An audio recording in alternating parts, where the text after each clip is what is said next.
Barnaby, why has there been no... Tony Abbott won a comprehensive election victory attacking Labor's carbon tax. Now, here are 215 nominated companies who are, if they exceed 100,000 tonnes of carbon dioxide emissions, will have to buy carbon credits. Now, this is going to run into billions of dollars. It's a carbon tax. Where have the coalition been on this?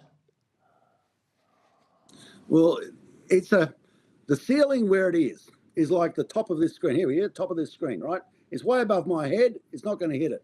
But what the Labor Party want to do is this, right? And sort of put the ceiling so it knocks out my eyes. And so 215 companies will get hit when the Labor Party, if the Labor Party gets into power, including your last two oil refineries. And coal mines. Coal mines. Yep. Oh, well, 15 businesses in the Hunter Valley. Yeah. But only one business in Sydney. And those carbon credits are $40, $40, sometimes $55. How the hell can you have net zero emissions with that kind of policy and people not sacrificing jobs?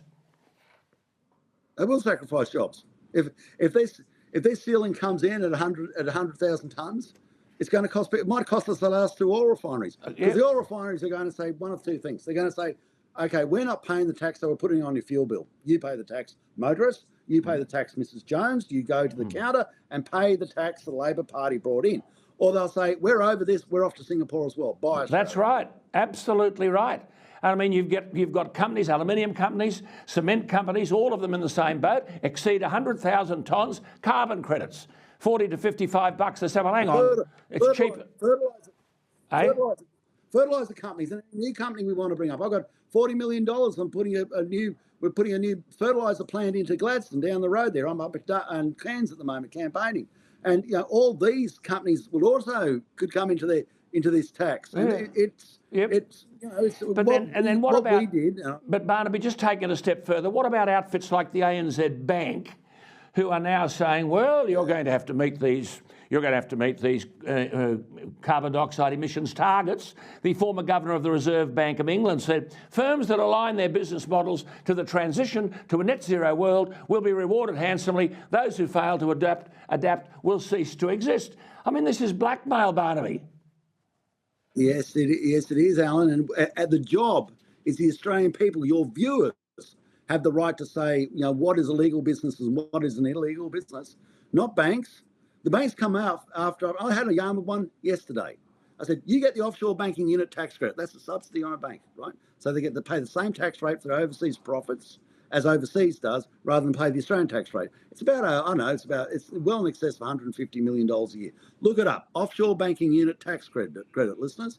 And we have, because we protect these banks, a four-pillar banking policy, which says, well, we'll only have four banks in here because we know you banks will do the right thing by Australia. Now, they now decide that they're not going to invest in our major assets. In Port of Newcastle. They won't lend to the Port of Newcastle because it's exporting coal. Who is going to stop this, Barnaby?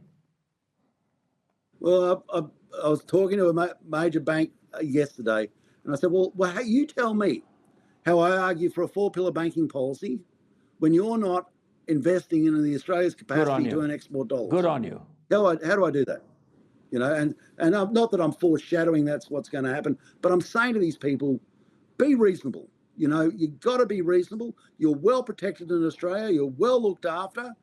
But now if you start making the decisions that are rightly the decisions of government and putting at risk our nation's capacity to earn export dollars, and therefore putting at risk the EIS, the Social Security, the pension, and Barnaby, everything. And Barnaby, the Labor Party are not going to put the carbon credit tax on banks that everybody got the lights on in the cities, all of those people using electricity, exceeding more than 100,000 tonnes of carbon dioxide emissions, they're immune. They're quarantined from all of that. No, that's right.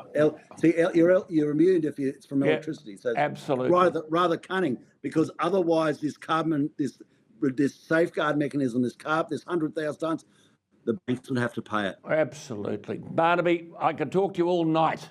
And thank you for what you do. Thank you for being so honest, so outspoken. And thank you for what you do for the bush and above all else for the coalition. So good luck in the week that remains. I hope everything falls your way. Thank you, Alan. There Thank he you very is, much. Barnaby Joyce. Isn't he impressive? Barnaby Joyce, Leader of the National Party, Deputy Prime Minister.